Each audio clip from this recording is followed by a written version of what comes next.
TFLOPS, or tera floating point operations per second, is a computational measurement of performance, usually associated with a GPU, or graphics processing unit.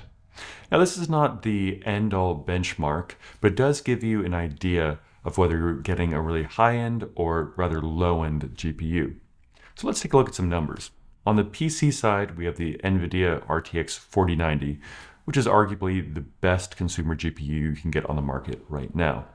And on the Apple side, we have the M3 Max and M2 Ultra chips. So the 4090 has 82 TFLOPS, whereas the M3 Max has 14 and the M2 has 27. So as you can see already right there, quite a big gap between the two cards.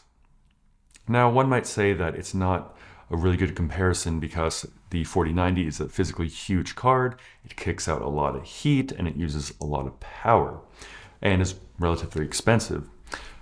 But on the other side, the Apple chip is not very power hungry, it runs cool, it's integrated with the system, and you can run it in something as small as MacBook Pro.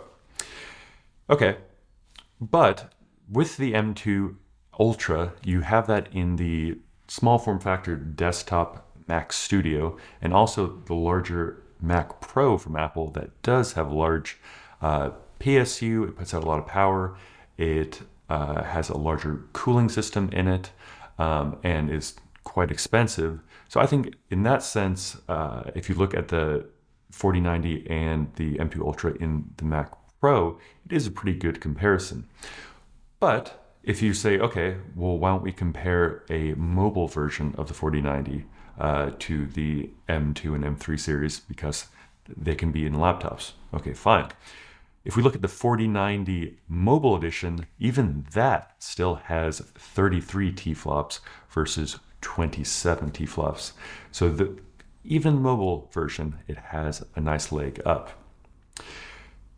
So let's say you're using DaVinci Resolve for video editing like myself, and it's a great application, but it does use, if you're running a high resolution, quite a bit of, it relies on your GPU.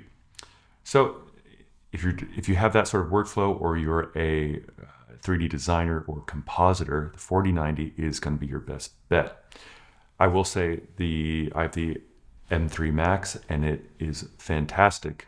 I haven't actually run my exact same workload on a 4090 yet because you just can't get your hands on one right now. It's January 2024, and still all the retailers are out of the 4090 at MSRP. I have seen it for $2,400 at a few spots, but considering the MSRP is $1,600, that's quite a premium to pay. And it's because it's in such high demand because all the AI companies are using 4090s right now. And why wouldn't they be? It's a great chip. So that's why we can't get our hands on one. But if you do check back on, let's say, B&H or Best Buy, they have been getting in smaller shipments of them. You just have to check back on a daily basis.